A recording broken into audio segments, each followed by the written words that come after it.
Okay, so yeah, I graduated from OU in 1979.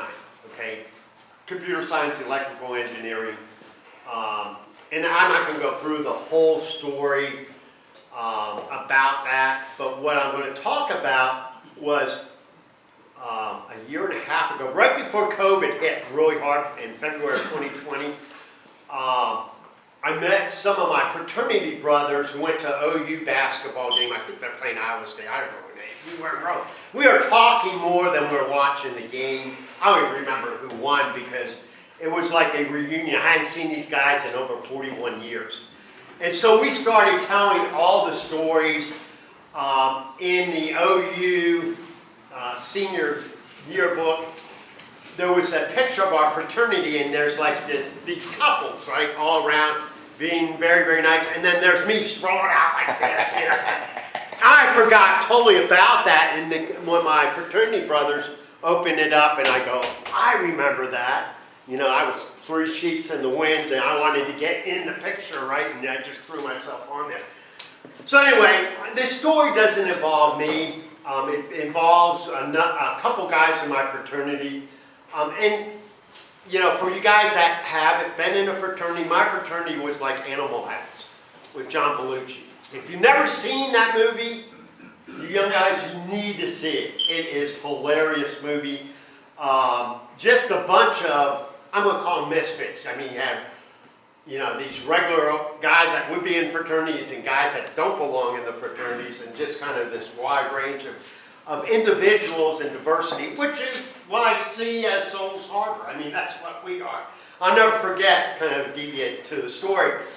I'm coming out of a bar and my neighbor sees me, and of course I'm lit up, and he said to me, he said, Brent, you know what you're going to do when you get old? I go, what, probably die? I don't know.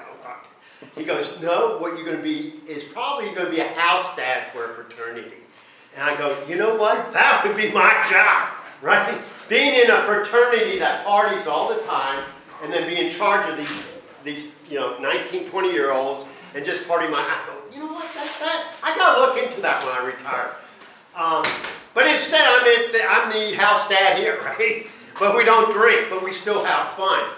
So anyway, we're trading stories, and they told me this story about, I totally forgot. There was 2 guys that actually went to law school. And one's name was Steve, and the other guy's name was Ed. Steve was from Chickasha, Oklahoma. I don't know if you know where that is. He really wasn't from Chickasha. He's west of that, in some farmland. And he's a country boy, right? He's just a big old country boy. And then you had this guy named Ed from Boston. And you tell people from Boston, like David, my cameraman, they don't pronounce their R's. It says pack the cat, you know, that kind of stuff. And that's why Ed the cat. And so they're like 2 opposites, a city guy and a country guy, but they got along really, really well, right? And you're going, you know, it's just, and you got Stevie with his Oklahoma accent, this guy with his Boston accent, but they were best of buds. And Steve's biggest thing was he loved duck hunting. And every fall, he would go duck hunting.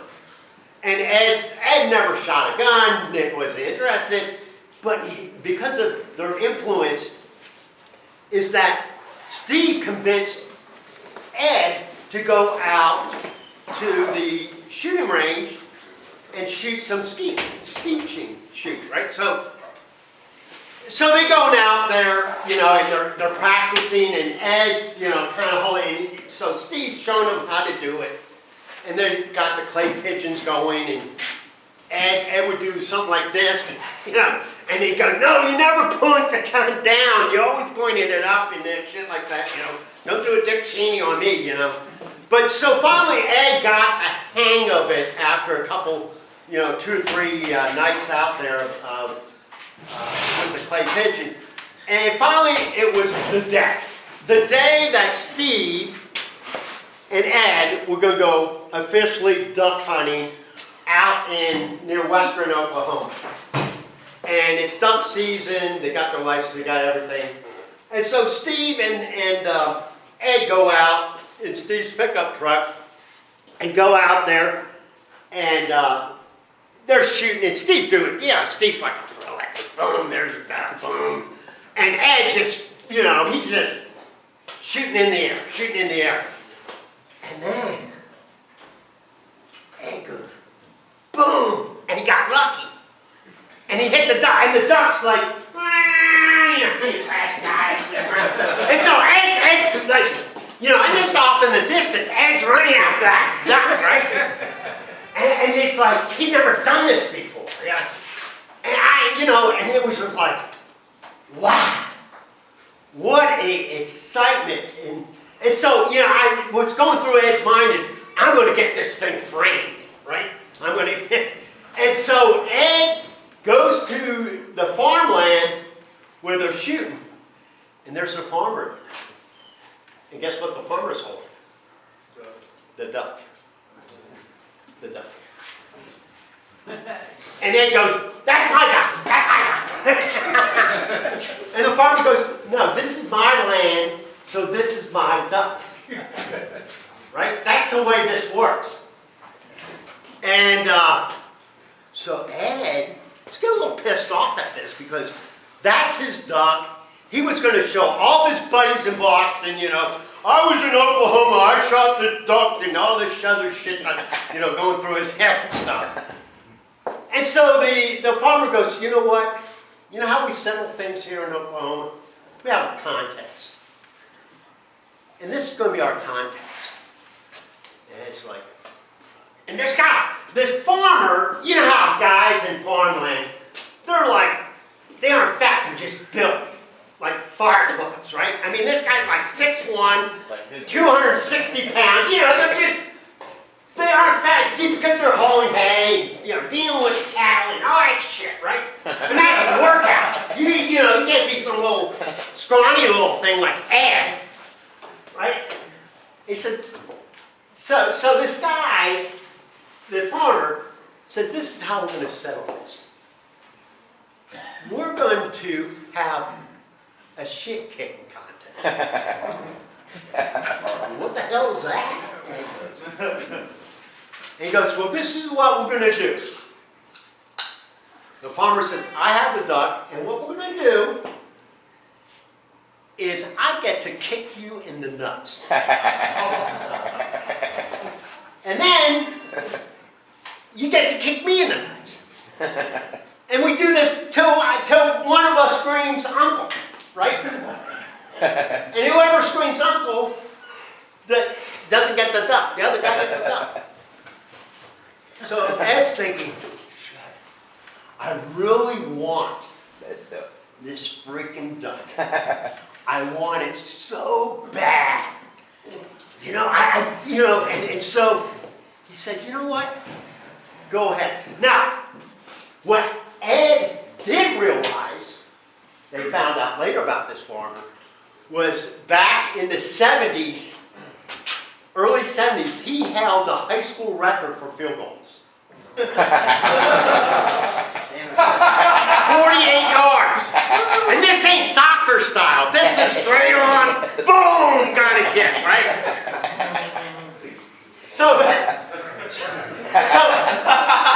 farmer gets the duck, and Ed's like, and the farmer just goes, boom, and kicks,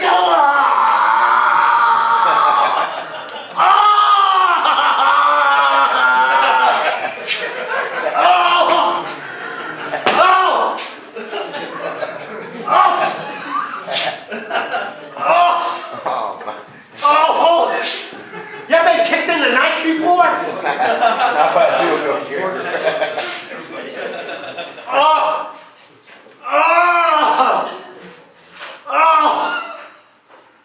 If you try to stand up, it falls in. So Ed's just was in agony for about 3 or 4 minutes. When you get kicked in the balls, man, it hurts. Especially somebody with like a field goal kicker, right? And he's a fire club kind of guy. Boom! So finally, Ed stands up. And he goes, okay, that's Ed's turn. right? He's catching his breath. And he says, okay, I'm ready. You know what Farmer said? Here's your duck. Now